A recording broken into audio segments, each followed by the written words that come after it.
Your meditation.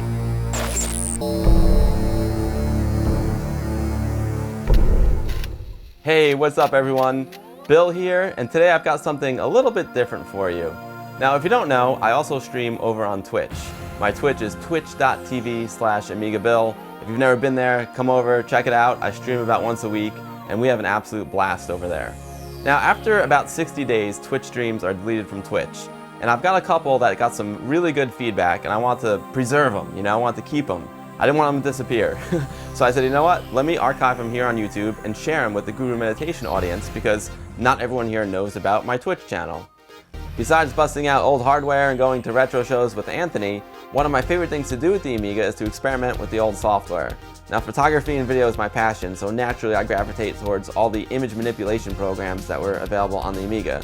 So the first thing you're going to see today is a time-lapse of some photo retouching I did on a portrait of Mike Tyson. In this time-lapse, I used AdPro, Image Effects, and Deluxe Paint. The next part of the video is much longer. It's not a time-lapse, it's a regular video of me doing some photo retouching on a picture I took for the Retro Hour podcast.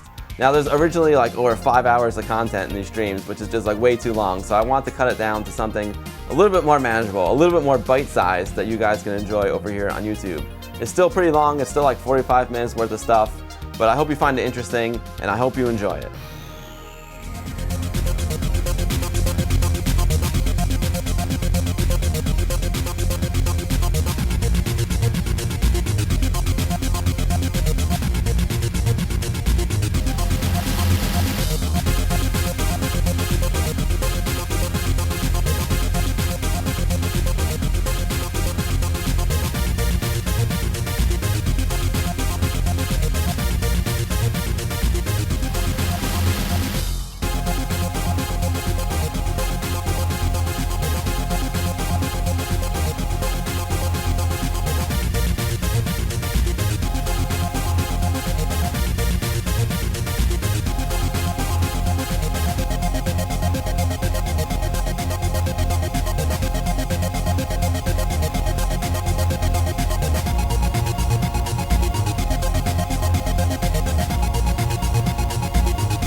I'm ready to do some depaint, so let's get into it. Let's see. Let me switch over to my Amiga Plus webcams. There we go. All right, but we're listening to some Ace Man. We're getting ready to do some depaint. So this is like what motivated me to do the show today. Listening to one of my favorite podcasts, the Retro Hour, Dan and Ravi and Paul Kitching, the 3D artist extraordinaire, who sometimes pops into the stream very often. So does Ravi. They had this. I was listening to the last episode, which came out on Friday, and they were like, hey, we want to have this thing where we want to see like where people listen to our show, because Jury, and I think it's Air Jury, who's usually in this stream, sent them in a video of like him like in a hot tub listening to Retro Hour. So they got really excited about that. And Jury, if you're watching, that's a great idea. So they wanted to see like where other people are listening to the show. Now, I actually really do listen to the show like on the Hudson River. I live in a town called Tarrytown. It's right on the Hudson River, and it's really nice, and I like to spend a lot of time down on the river. It's very, very calming, very relaxing, and I'll just like sit on a rock and listen to the Retro Hour. So that's exactly what I was doing when I heard that. So I had a little point and shoot camera, so I grabbed a shot of my phone as I was listening to the Retro Hour and the sunset like on the river. And so I took a picture, and I was like, what would make this picture cool is if we convert it to ham mode. So that's what we're going to do today. We're going to convert my picture to ham mode, and then we're going to do some photoshopping, but it's not photoshopping. It's depainting. We're going to do some depainting, and we're going to edit the photo a little bit, which is really cool. I used to be really good at depaint. I am not really good at depaint anymore, but I'm trying to get more familiar with it. As you can see, I've got my depaint 4 manual here. Where's the camera? There it is. My gorgeous depaint 4 manual. I'm actually going to be using depaint 5 today, because that's what came with Pierre's Amiga 1200 when he gave it to me. But the last version I bought was depaint 4, and it's a dandy. So yeah, so depaint 1 and 2, they were just basically painting programs, and I wasn't really that into them back then because I have no drawing skills whatsoever. Like, I just stink at drawing. It's a shame. I wish I could draw. I would love to express myself creatively with the drawing tools, but it's not what I do. Then DPaint 3 came along, right? And with DPaint 3, it introduced animation, and that was cool. So DPaint 3 was the first DPaint that I bought. And the reason why I really like the animation is because I did a lot of titling for video, so I could, you know, do some cool titles and have the titles animated, have them like fly in, you know, do some cool like Z-axis perspective stuff, and I had a blast. I had an absolute blast. And then I upgraded to DPaint 4. DPaint 4 supports AGA, so like, of course you want to upgrade. I'm sure there were some other upgrades as well, but the big thing is that it allows you to do AGA. Work in AGA mode if you had a 1200 or 4000. And then there's DPaint 5, which was the last one. Like I said, I never actually upgraded to DPaint 5, even though I'm using that today. So I don't know what bells and whistles they added, but like I said, I'm just trying to get reacquainted with it. When I was in grammar school, I couldn't draw, and it made me think like, oh, I can't draw, so I'm not an artist. So I just kind of stuck with the technical stuff because I was like pretty good at math and whatnot and computers. But I never really thought of myself as an artist because I couldn't draw. Then finally, when I got older, I realized that like being an artist isn't just about drawing. There's a lot more to art than just drawing. So you can create art in like an infinite number of ways, not just with drawing. So yeah, I found the camera, and I found out that, you know, photography is a very valid art form. First, so here's my workflow. So I took the picture of myself. It was my feet and my phone on the river, and I want to convert to ham mode. So that's the first thing we're gonna do. So before we bring it into DPaint, we have to convert it to ham mode because right now it's a JPEG from my phone. So we are going to load up AdPro 2.0, one of my favorite programs. This is kind of like Photoshop before there was Photoshop. You've probably seen my videos on Guru Meditation YouTube channel about doing ham mode conversions, and that's what I'm going to do right now. So I'm going to so just a brief overview of AdPro if you've never seen it. AdPro is like an image manipulation program. It was really great for converting formats, and it could do things like scale. You can see all the operators over here. It could scale, it could increase, decrease saturation, you could rotate stuff, it's crop it. So it was an image manipulation program, like, you know, way before Photoshop. And Amington is saying AdPro is more of a new view than a Photoshop. Yeah, I mean, I'm saying Photoshop because Photoshop is industry standard, you know? But it can do things like Photoshop can do. There's no layers. Like, obviously, a huge thing about Photoshop is the layers. There's no layers in this. This program is all about like conversions, cropping, changing the color balance. So I would say it is you know, obviously Photoshop can do everything it can, but it was kind of like Photoshop. But maybe the new view, maybe it is closer to the XN view. I'm not as familiar with XN view.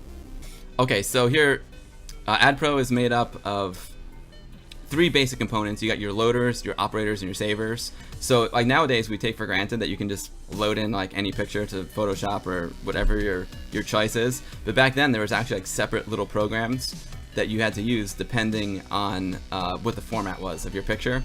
Now AdPro 2 came along and they invented the universal loader, which was huge because it would figure out what kind of file you were trying to import, and that was just made things so much easier. So that was actually, it sounds crazy, but that was like a really big advancement, you know. It was awesome. So like once you load it in, use the operator, like I said, you can scale it, you can crop it, change the color balance, whatever you want, and then once you done your operation, you can save it. And the saver is a different little program as well. Save it as a JPEG, an IFF. We're gonna save it as an IFF. So let's load it in. Let's load in. Okay, so here we are. Now what I did do before this was I converted I just scaled the JPEG. I made it 640 by 400 to match what we're gonna do over here on the Amiga, because the original like JPEG file from my little point and shoot camera is so big that we wouldn't even be able to open it on the Amiga, sadly. I think I have what, 18 megs of RAM in this Amiga, and the original file is probably like, the original file is actually about 25 megs. So the file is actually bigger than this Amiga has memory. So I scaled it down to 640 by 400. So we'll load it up. Yeah, we'll smooth it out, baby. Keep the smoothing on. Now it's loading the 24-bit color image. Okay, so now what we're gonna do is we are gonna convert it to a ham image. So we can set our render screen NTSC. I'm in North America, so I'll stick NTSC 640 by 400, 4096 color ham mode, which is ham 6 mode. Now some people would say I'm cheating a little bit. I don't, because you know, they're like, if you really want the true ham, you gotta go 320 by 200, no interlacing. But 320 by 200 is basically like a thumbnail. So I'm trying to give it a little extra boost, you know, give it a little extra resolution. So we'll work in 640 by 400 ham mode, okay. And now we can't display the JPEG because it's a 24-bit image, and I would need like an external graphics card to display it on the 1200, because the 1200 is only AGA, which allows you to display 262,000 colors on the screen at one time. So what we're gonna do is we're gonna render this as a 640 by 400 ham image. So we're gonna see 4096 colors on the screen at one time. Now you can also dither. Dithering like really helps make up for a lack of number of colors. It kind of blends them together well. And so you have all different kinds of dithering up here. Floyd is the one on top, Floyd Steinberg. We love Floyd because, you know, I love Pink Floyd. It's also probably the best dithering in my opinion. It's always, you never know that it's going to be the best because each image is different, so you might want to use a different algorithm. But essentially what we have here is Floyd is the strongest. It gives you the most dithering, and then as you go down, the amount of dithering is less. So if Floyd's a little bit too strong, you can go with like a Sierra or a Jarvis, and that will be a little bit less dithering. But we're just gonna go for it. Go for Floyd, you know, Dark Side of the Moon. All right, let's execute this sucker. Bounty Bob.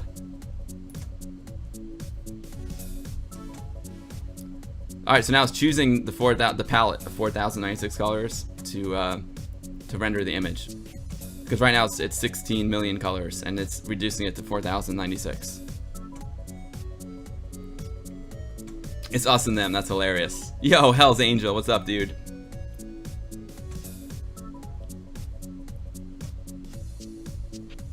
Great to see you as always, Hell's Angel.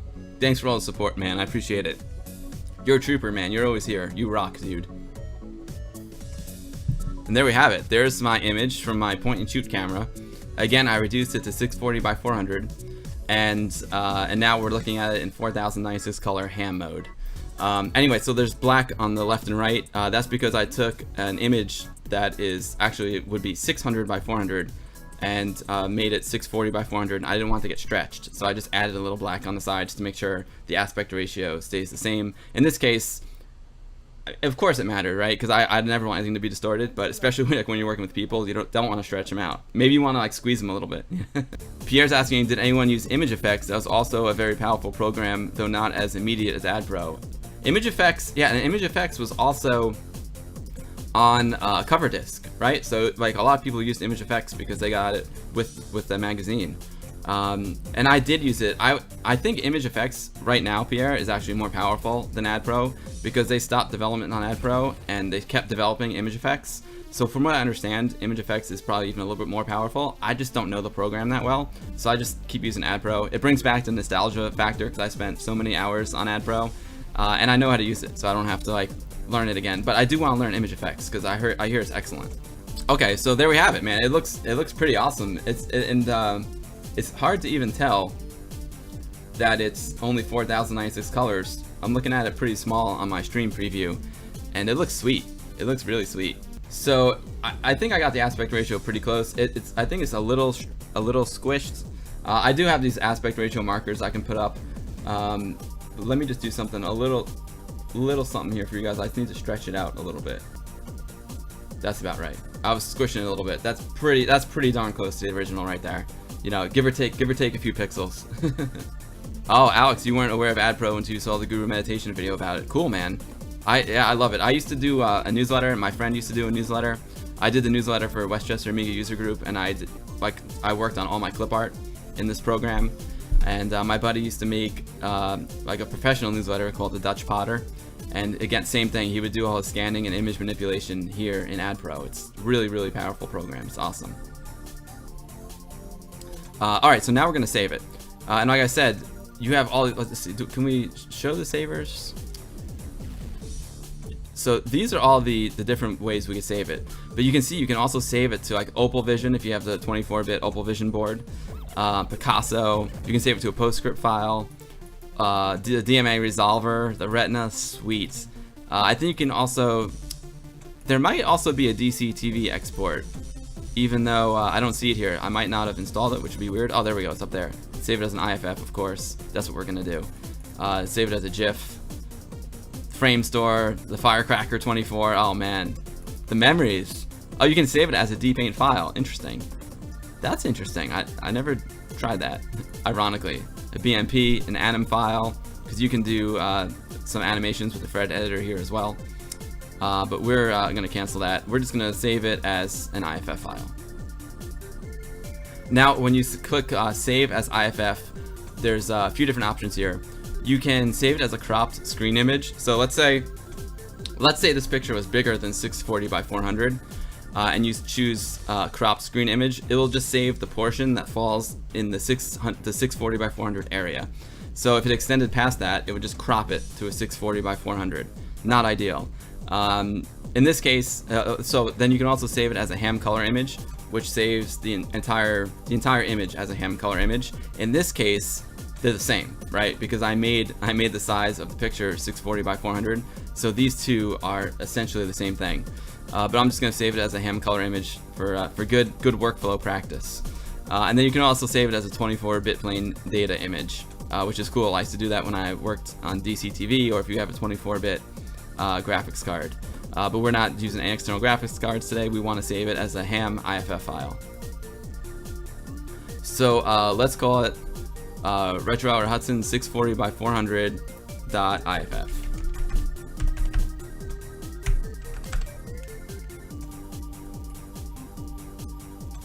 Boom, saved, done deal. I'll do a whole stream just on AdPro. That'd be really fun. But I've done a lot of AdPro stuff, even on my Guru Meditation YouTube channel. So let's give AdPro to sleep, and we'll go into dpaint, because dpaint I haven't used in a long time, and I'm just getting myself familiar with it again. I used to be really nice with the dpaint. I used to be real nice with the dpaint, but I'm not real nice anymore. So forgive me. All right, so like I said, dpaint 5, dpaint 1 and 2 traditional paint programs. dpaint 3 introduced animation, which is when I jumped in. dpaint 4 introduced AGA graphics to dpaint, and dpaint 5, not sure. Not sure what the big upgrade was in dpaint 5, but I'm sure it was awesome. I never had dpaint 5. I just had dpaint 4. As you can see from, I just want to show you the manual again, because the manual is just so nice. Look at this. Look at that. How beautiful is that? You know what I'm saying? King Tut, it's classic. King Tut keys out really well too, apparently. So when you first load up dpaint, you can choose your screen resolution and the colors. It really doesn't matter, because I'm just going to change the settings to match the settings of the photo that we just made that we just converted in AdPro. So I'll just hit use. It doesn't really matter. It doesn't really matter like what you pick here, unless you're starting from scratch, in which case it would matter. But when you're loading in a picture that you're going to work on, we're just going to switch to that resolution anyway. So it's loaded in a picture.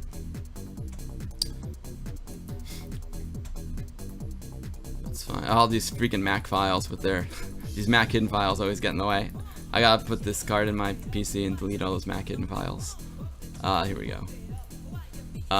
So Retro Hour Hudson 640 by 400.iff. That's the one we just exported from AdPro. Now, see, now it's saying, do you want to change the format to that of the file? 640 by 400 ham6 mode. Yes, let's do that. Voila, there it is. So why go into dpaint? Well, I wanted to, experiment with dpaint. Obviously, I use Photoshop a lot, and I can manipulate images. I can move things around, replace things, and I'm like, you know what? I wonder if I can do that in dpaint. So two things came to mind when I was looking at this picture. One is I was having a great time. This is my happy place. This is the river, like right down the street from my house, and this actually is the place where I listen to the Retro Hour when I'm not traveling. Sometimes I'll listen to Retro Hour on a plane. I'll listen to it in a car. But this is where, like, when I just want to chill out and relax, this is where I go and I listen to all my podcasts down here on the river. And in case, I know if you're joining the stream late, the podcast, the Retro Hour, they put out a request saying, you know, we want to see where people listen to the show. They were inspired by my man Jury, who posted a picture of himself. He posted a video of himself like in the hot tub listening to Retro Hour, which is pretty baller. So I want to show them my happy place where I listen to the Retro Hour, and this is it. So anyway, two things came to mind when I was looking at this picture. One is the Samsung branding. It's a nice phone. It's a Samsung Galaxy Note 3. It's done well by me, but I feel like the Samsung is kind of like standing out, you know, and taking away from the picture a little bit. I don't want it to interfere with the information that's on the phone, and I want to get rid of the Samsung. So we'll do that first. The other thing I want to do is, so there's two Canadian geese right in the water here. Let's see, I can zoom in on them. There's two Canadian geese here. Let's see, can I zoom out a little bit? Yeah, so this is the Magnified Tool, much like Photoshop. And instead of doing like a plus and minus with the same tool, they have a special like zoom tool in D-Paint. So we're zooming out a little bit here. So the thing that's kind of cool is like there's two like geese, probably like a husband and wife geese. But I think it would be cool, right, if there was three. Because whenever I take a picture, I always think about patterns in the picture. And patterns to me are what make photos visually pleasing. And one of the patterns that I really like to do in photography is a triangle pattern. So there's a big triangle happening here, right, that directs your eye. You always have to think about, whenever I take a picture, I think about like what I'm trying to say with the picture and where. So if I think about what I'm trying to say with the picture, and then I try and direct the viewer's eyes to that place. Because if you have a picture with just too much information in it, the person who's looking at it is not going to know where to look, and it's just going to look like a mess to them, and they're not going to be able to process the image. And if you're trying to say something with that image, they're not going to get it because they don't know where to look. But in this picture, I composed it this way for a very specific reason. We have a triangle. A triangle is like one of the best patterns, in my opinion, in photography. So the point number one is here, is my feet. That's like one point of the triangle. The second point is right here, the Retro Hour logo by Paul Kitching. And the third point is the sun. So we have a triangle, right? It's pretty much a triangle. But we have a triangular shape here. So that's one triangle, which is that you're doing really good right there. You know, it's a very pleasing arrangement of items in the photo. But what if the ducks were in a triangle as well? So you have like a triangle within a triangle. I thought that might be cool. Like, let's see what would happen if there was a third duck. Or goose, sorry. Duck, duck, goose. These are Canadian geese. So what we'll do is we'll erase the Samsung logo so our attention doesn't go up here and it just stays with the Retro Hour logo. And then we'll also add a third goose, so we have a triangle within a triangle. So we have some really cool patterns happening in the photo. All right, so first thing we're gonna do is zoom in on the Samsung logo. There it is. I'm gonna zoom in a little bit further. So it's pretty interesting. It's a very nice feature.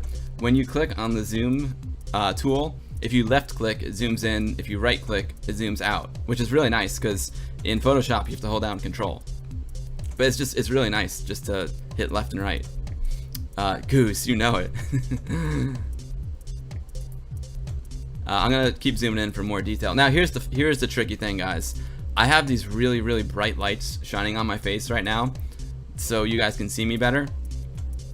It's not good for photo editing. I cannot see the little details in here. So this might not be the best edit I've ever done. I'm gonna recenter this. So I'm gonna start over here with the G. Okay, here we go. So we have the UNG here. And there's details in the pixels here. Like I said, it's hard for me to see because I have all these bright lights on me. I would never like do photo editing with all these lights on me. I would edit, you know, in a light controlled area. So what we're gonna do is we're gonna pick up a brush. This is the brush here. Oh, look at that ham fringing. Isn't that gorgeous? I just love it. So you can either do that or you can hit the B key, right? You can hit the B key to pick up a brush. So the standard brush tool is a square or a rectangle. So you can drag like this and you can like pick up a square or a rectangle. So if we want to like pick this up, right, you can just pick it up and boom, it picks it up in a square. If you want, you can go to the polygon and you can just like draw an irregular shape, polygon shape, and hit spacebar, and boom, we picked up an irregular shape, which comes in really handy as well. So here's what we do. Like whenever I try and erase something when I use Photoshop, I use the rubber stamp tool, and I take tons and tons of samples. Because if you just use like the built-in, whatever they call it, healing brush tool, it's quick and it's good if you want to do something fast, but I find that it doesn't handle the pixels very well. It makes the pixels soft, and you can really tell that it's a patch job. And so what I like to do is take lots of small samples and kind of do it myself, and that gives me the best results. So I'm going to apply the same method to this. So and also you always want to take, when you sample the pixels, you always want to take pixels that are really close to the thing that you're trying to cover up. Now when you pick up a brush in DPaint, it will make whatever color 0 is transparent. So color 0 is kind of like your alpha channel. The ham fringing is just like a display thing. It's not actually going to pick those pixels up. So it just makes my life even a little bit harder than these. I've got the bright lights and I got the ham fringing. It's just something I got to deal with. So let's pick up a brush here. I'm going to pick up this brush here, and look at that. I'm going to start covering up the G. And as you can see, it's not covering up all the pixels because anything black is going to be transparent. Okay. But I just found a nice spot here. I don't want bright pixels. I like the dark pixels because it still gives it texture. If it was only black, it would be just a black void. The brighter pixels might make it look like there's still dirt on it or something. So let's click there, and we'll click there. So that's really nice. We have black pixels, we have brown pixels. They're all very subtle. But it'll keep it looking real. You know, if it was just black, it would look like a black void. So let's pick up another sample and start on the bottom. That's good. That's good. That's good. Now here's the other thing is you don't want to, you want to sample frequently, because if you don't sample frequently, you're gonna keep stamping down the same pattern, and when you keep stamping down the same pattern, it looks really fake. So small frequent samples next to what you're trying to erase is the key to success, and that's exactly what we're doing. And again, you know, it takes time. But you know, the thing that's really cool is because this doesn't pick up color 0, it makes the sampling like a lot easier. Because it's not exactly the same every time. And I want to make sure I keep some of these dark pixels, so I'm gonna pick up some dark pixels and cover them up there. And yeah, we're starting to erase, baby. All right, let's take out the U. Thanks for the tip, Pierre. That's awesome. That's good. Let's take another sample. I'm gonna take a sample from here because I like some of these darker pixels. Bam, love it. Now I don't think there's a way I can actually, like in Photoshop, I can just like move my magnification, which is really handy. I think I actually have to, you know, redo it like this, which is not a big deal. One of the things, you know, that is improved over time. I also like sampling from the top because if I were to keep sampling from the side, again, it would get like that repetitive texture.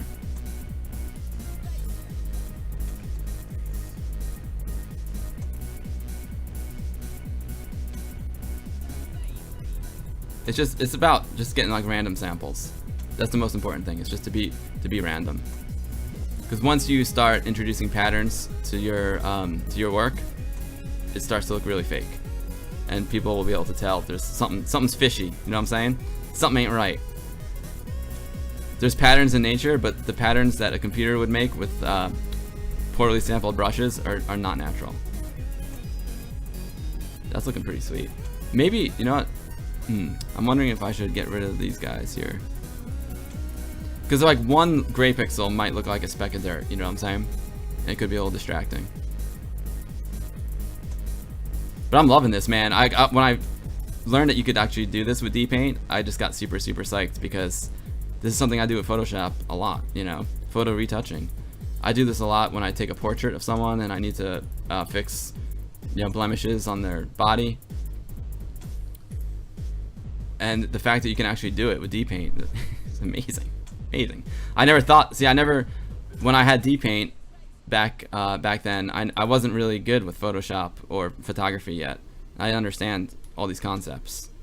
But now that I understand these photo concepts, I can actually use DPaint like I've never done before, which is super exciting. Not just DPaint, like any, you know, other photo programs as well. So let's take a look. it looks sweet. There's like one little pixel right there that we left behind, and it looks real to me. It doesn't look fake at all. It's not just a black void, and it's not like a bunch of like repetitive patterns. So let's just go fix that one little sucker right there. I'm gonna pick up the sample right next to him because there's some nice pixels there. There we go. Fill them in, and there's like a little bit of a black void here, so I'm just gonna sample some pixels from here and put it up there. Because I like some pixels. Again, we want some dark pixels just to give it a little bit of texture, a little bit of life. The black void is not good. Interestingly enough, this right here is part of the original picture. They're a little bit bright, but I'm gonna leave it like that. So there we go. We got rid of the Samsung, and you know, maybe I'll go knock on their door and ask them, hey, if you pay me a little cash, I'll put your logo back on the phone. Gotta work it, baby, right? So now the next thing we're gonna do is add a third duck, and now I did this already. I did like a little run through, so I didn't like appear to like not know what I'm doing on the stream. So I've already taken away the Samsung logo, and I've already put in a third duck. I think we're gonna do something else that I haven't tried yet, so things might get crazy. But let's go put in the third duck. Pick up the brush tool, and I'm gonna pick up this guy. He's a little bit more well defined. I'm gonna pick him up. And now it's hard to tell if this right here is part of the duck or part of the water. It looks like it's part of the water. It looks like a ripple to me.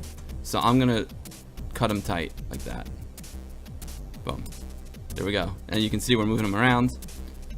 And you see him down there, and like by my foot on the left side of the screen, moving around the duck. Now here's the thing, right? If I put him here, it looks fake. The reason is it's like an exact duplicate of that duck. And also, if this, I keep saying duck, it's a goose. Sorry, goose. He should be smaller, right? Because when you work with perspective, as things get further away, they get smaller. So we need to make this brush smaller. So we go to brush, and we go to size. If we can stretch it, we can have it, double the horizontal scale or double the vertical scale. We're gonna stretch it. So stretch is basically like a free scaling option. And I'm also gonna hold down the shift key, because if I don't hold down the shift key, it will not maintain the aspect ratio. So you can make it like longer horizontally or longer vertically. But if you hold down the shift key, it will maintain the aspect ratio and it won't distort the goose. So we're gonna hold it down and we're gonna make him smaller. Nope, he lost too much teeth. There. That looks pretty good. Let it go.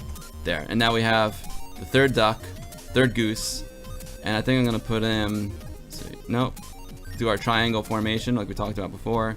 Gonna lower it right about there. That looks good. Boom. Done. Nailed it. I could have gone a touch smaller with him. But I felt like when I did that, maybe I should have sampled some more pixels, because if I went one click smaller, he got a little bit distorted. Again, we're working with low resolution here, 640 by 400, but that's pretty good. It looks a lot more realistic than just a duplicate of that guy. Duck, duck, goose. Yeah, you know it. You know it, Joski Rock. I know Eagle. It's really impressive, right? That's why I couldn't believe it when I started doing this. I was like, holy cow! Like, DPaint can actually do this. Of course, you're not working in layers. Now there's a way I could do some layering, which is cool, by using the animation feature, which we're gonna get into right now.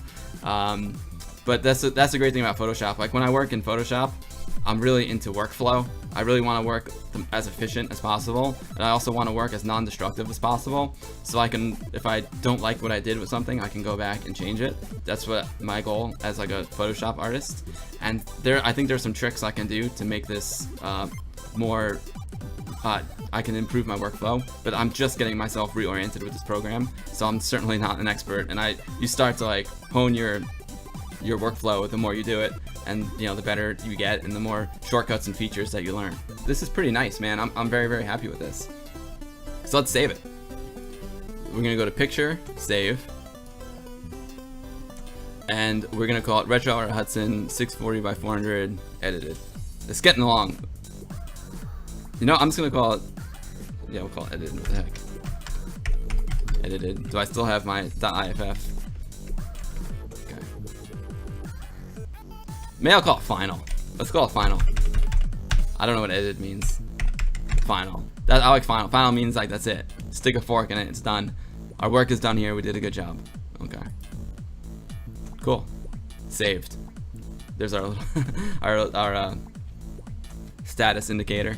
Well, here's what I was thinking of doing. We can play more. We can play more if you want. But what I was thinking of doing was, you know, we are the Guru Meditation YouTube channel. So what if there was a big floating Guru Meditation up here in the clouds, right? I think that'd be pretty rad.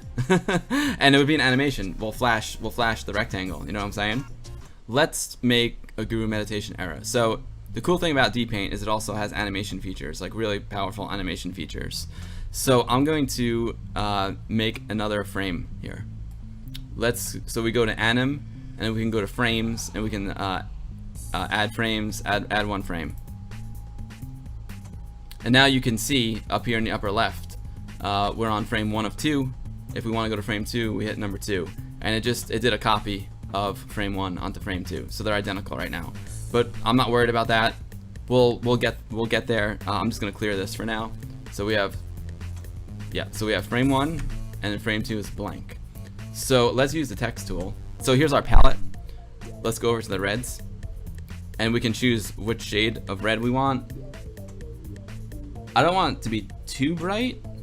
I'm thinking this guy might be good.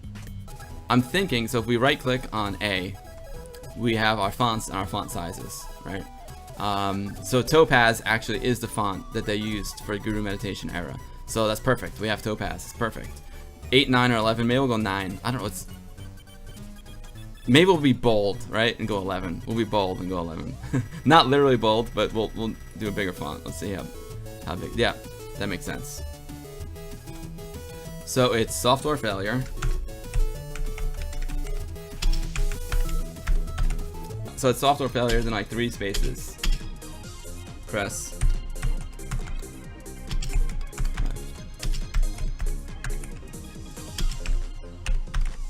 Button. 2. So then we do Guru Meditation.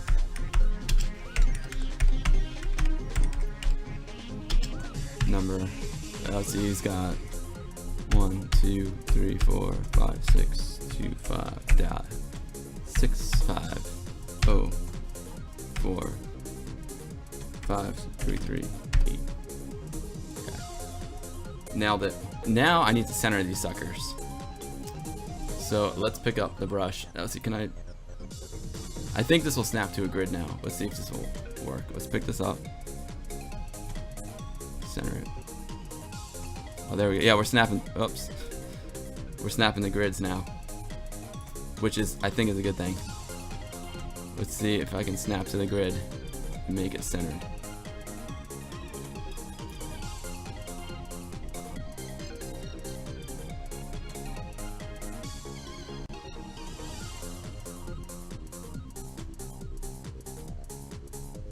Nope. Alright, I'll take that. That's pretty close. That's pretty close.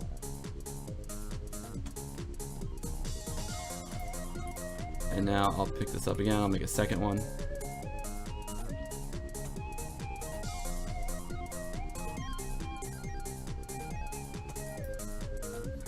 Perfect. And now we'll draw a rectangle around this one. I think something about this thickness. So these are the different brushes, different brush thicknesses. Of course, we'll use a square brush. Let's see how this looks. Let's see if I go to this will work. Whoops. I wanted to give it a little bit more undo. A little more space.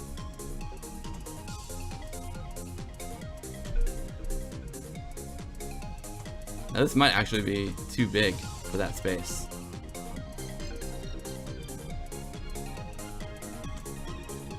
It's a little bit low, but it's looking pretty close.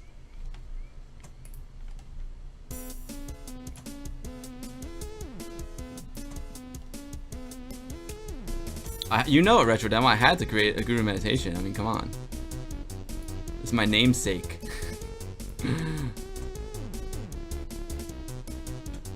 Now, even though, like, that looks pretty close to me, guys. Maybe this way a little bit more. Okay, that looks good. Now, what I'm going to do is I'm going to save these as brushes. because you can actually save brushes in dpaint, which is super rad. And when you pick up a brush, like I said before, if your background color is color 0, which it is in this case, it'll be transparent, which is exactly what we want. So let's pick up this brush. Let's see what happens if I turn the grid back on again. Snap to grid, you know what I'm saying? A little snappy snap. Okay, and let's save the brush. Save the brush.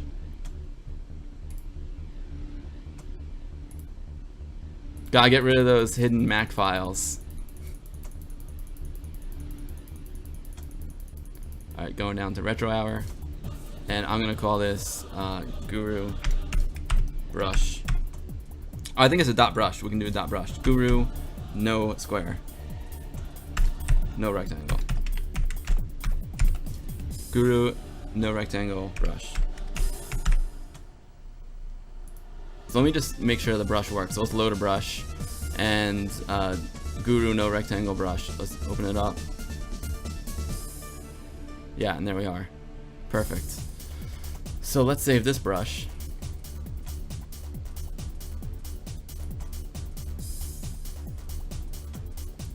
You'd be proud of that failure?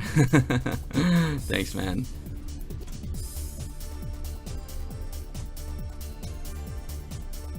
Now, I don't know why the handle changed. That's interesting. Alright, well, let's save it. Save this brush. We'll call it Guru with rectangle brush.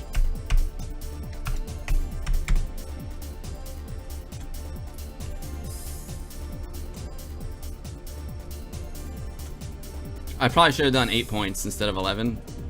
Let's bring it over here and see. See, it'll just... Actually, you know what?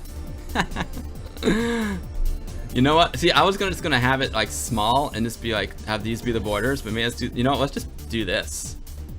We'll just put some. We'll just do this. Love it. That's kind of cool. What do you guys think? It's kind of cool. We'll just do this, and then we're gonna flash it. We're gonna make the rectangle flash, of course. This is not what I was planning, but I think it's gonna be great. Okay, so let me go to frame number 2 and just clear this out. You like it, Pierre? Sweet. Maybe it's better, you know? Maybe it's better. I mean, it's more authentic, actually, right?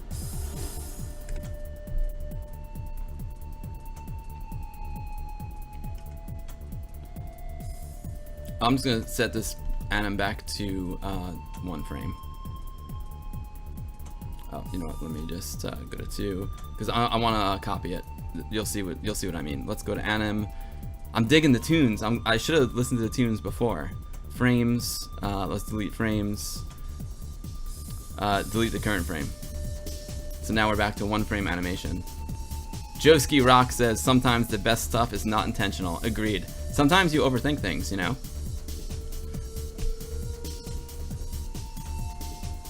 Oh, okay, we are.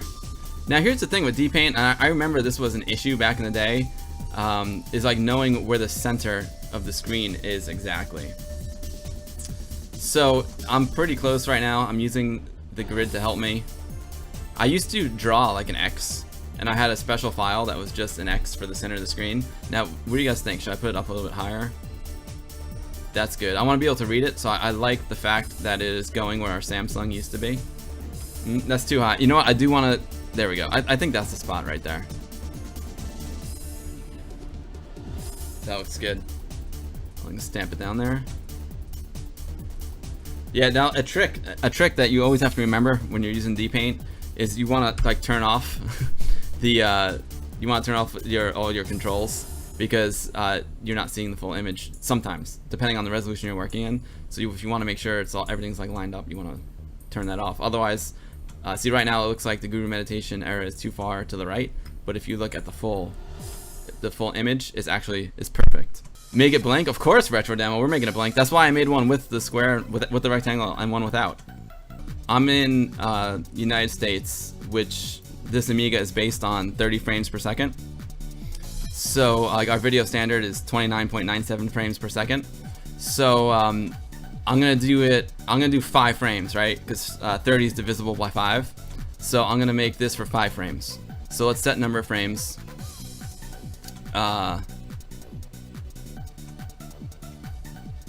Set number to 5. Groovy. Okay, so now this is gonna go for 5 frames. Now I'm going to make one without software failure. So let's, you know, I should have made 6 frames. Let's anim, let's see what frames. Make a 6th frame.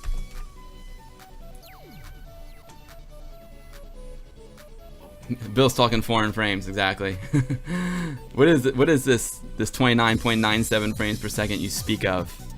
All right, let's go to frame 6. Clear it out. We'll load our picture in. Final, there it is.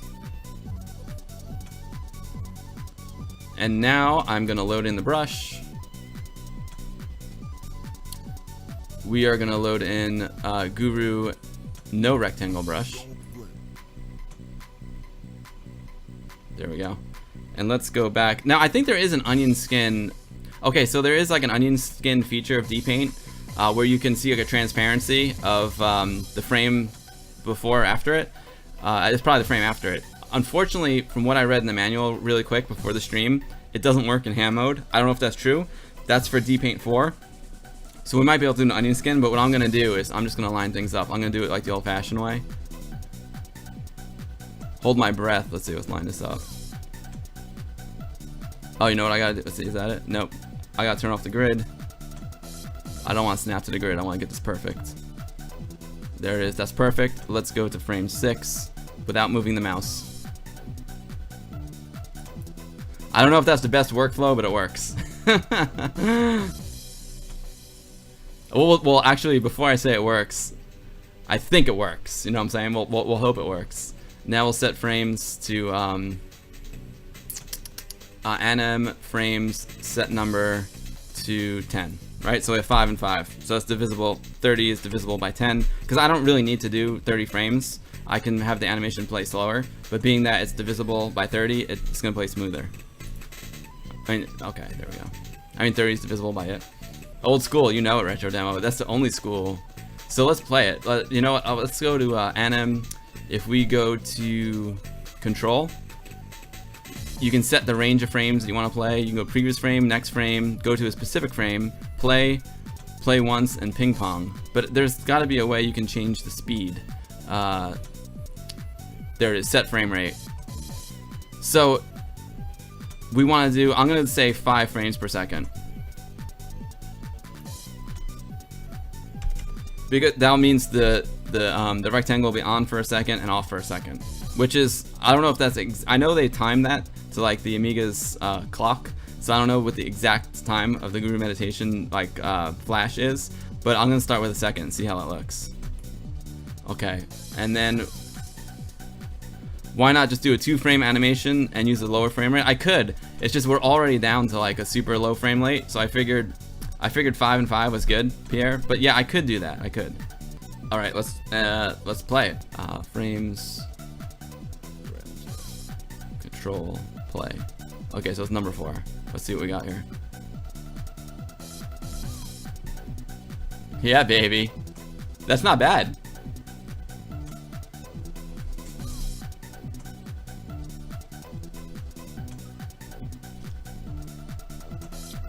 Now I don't know. I feel like the back of this, you know, the it almost should be black. You know what I mean? Like the square, almost the rectangle should be filled. But this looks pretty cool. I like it. I'm psyched about this, guys. It's good, right?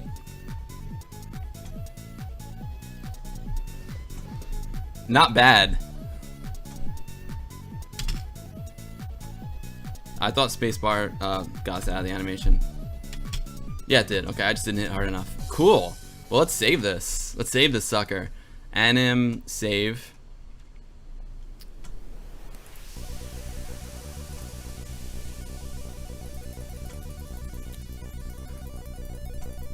Those dang hidden files. They're Jojo. There's your demo, buddy. I love your demo. I don't know. Yeah, you were here when I played that, right? Okay, so we'll call it Retro Hour with Guru. .anim. I'm totally gonna send this to them.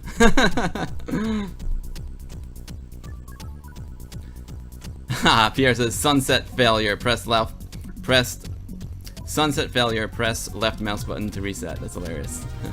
Alright guys, I hope you enjoyed that. I had so much fun hanging out with everyone in the streams and getting creative with my Amiga.